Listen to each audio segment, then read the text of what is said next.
We have a guy sitting in the Oval Office today whose views are way on the extreme left side of the aisle when it comes to partial birth abortion, when it comes to the Born Alive Infants Act, when it comes to abortion on demand, the sanctity of Roe v. Wade. He's the guy who gets to appoint 2 Supreme Court justices next year if he gets, or his next term if he wins re-election.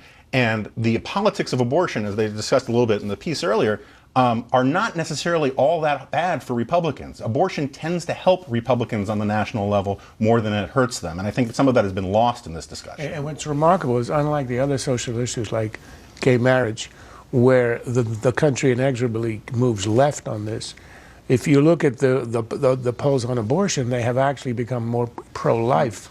And that's probably a result of technology, ultrasound and all that, which makes people sensitive in a way that they weren't before. So I think it's either a wash, or I think for generally overall in an election, the pro-lifers have the advantage in who affects the election more. Congresswoman Wasserman Schultz joins us now. Congresswoman, in the wake of the comments made by Congressman Aiken on abortion, you've been sending out fundraising appeals that seemed, or that attempt to link Mitt Romney with Congressman Aiken, even Paul Ryan's position on abortion. You do acknowledge that Mitt Romney supports abortion in the cases of rape, incest, and the life of the mother, don't you? Well, I think that women need to know the dramatic difference between President Obama's position on a woman's right to make her own reproductive choices, as well as the Democratic Party's position, and Mitt Romney and the Republican Party. And so Mitt Romney's words are very nice, but the bottom line is that his campaign just directed the Republican Party platform to include the most restrictive constitutional amendment that would say to women that you would have no opportunity to make your own reproductive choices under any circumstances, even in the case of rape or incest. But wait a minute, you're saying his campaign silent and makes no exception at all. You're saying his campaign directed you're saying his campaign directed the writing of the platform.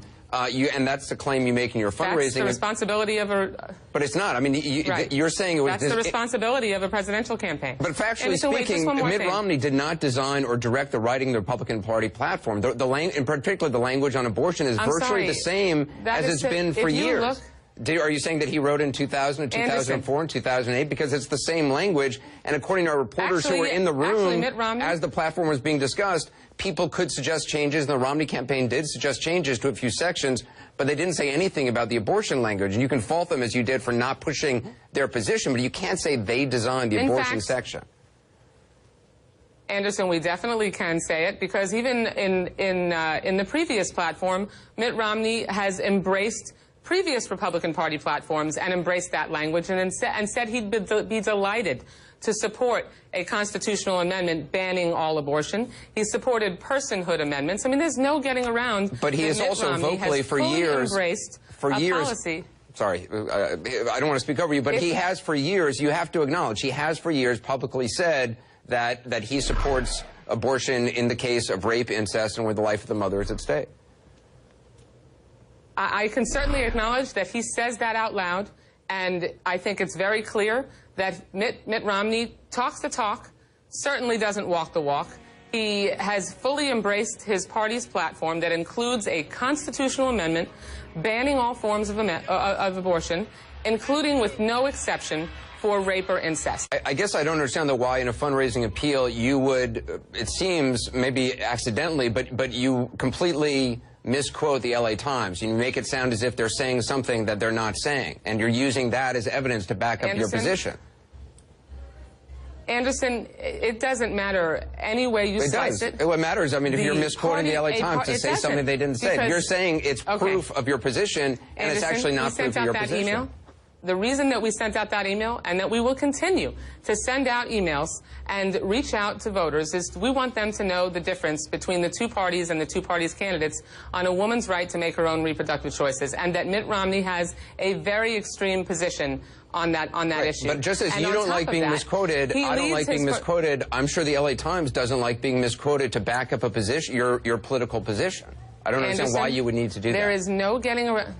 I'm sorry, there's no getting around that Mitt Romney, when he accepts his party's nomination for President of the United States next week, and they adopt that platform, which has no exception for rape or incest in it, that is Mitt Romney's platform. And, you know, to suggest anything else is absolutely ludicrous, and it would be different than any other previous party convention. Do you at least acknowledge that and people the should know quote that you gave from the LA Times is completely incorrect?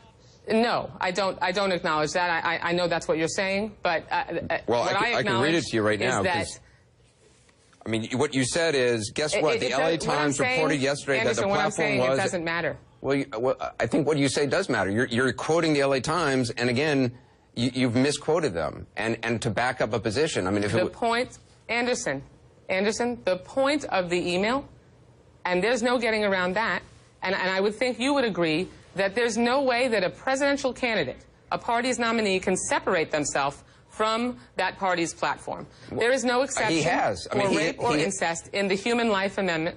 Right. But he hasn't insisted that his own party's platform, but no, he hasn't, because he hasn't insisted that he had an opportunity during the drafting of that platform language to make sure that his own view, if that really is his view, is in that party's platform's language. And it isn't. He didn't do that. Neither did his campaign team. That's why we sent the email. Because I want to make sure women know that. But you sent the email to raise funds, and you're misusing a quote. And I do think accuracy is important, and my job is to point out things that are not factually correct. What you said, guess what? The Los Angeles Times reported yesterday that the platform was, and I quote, written at the direction of Romney's campaign. That sounds very direct, but that's not actually what the LA Times was saying.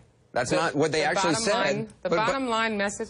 The bottom line, what they said was delegates for presumptive nominee Mitt Romney are voting down substantive changes to the platform language that was written at the direction of the Romney's campaign. They're not saying they wrote all the language. They're just saying specific language that the Romney campaign wrote, their surrogates are voting down, and abortion language that was not part of that.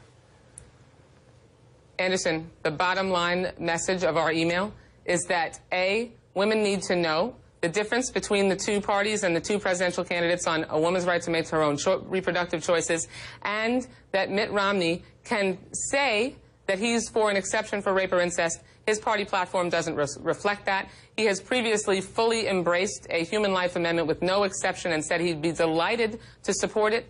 And women need to know the difference, and women need to know that Mitt Romney is simply saying one thing but not insisting that his party's policies, as reflected in their platform, reflect his views, and we're not going to let him get away with it. This is an important decision that women need to make, and they need to be informed. My only point is, and again, it's my job on both sides of the aisle to point out things that are inaccurate, is in a fundraising email to misquote something to serve your argument just doesn't seem, in the long term, to serve your argument very well. But you made your point. I understand your point. But I think I mean, the balance of the email makes the case very clearly, and the main thrust of the information we're trying to convey is that Mitt Romney is disingenuous when it comes to his position on a woman's right to make her own reproductive choices, and he's extreme, and has embraced an extreme position, and we want women to know that. Congressman W. Wasserman Schultz, I appreciate you being on. Thank you.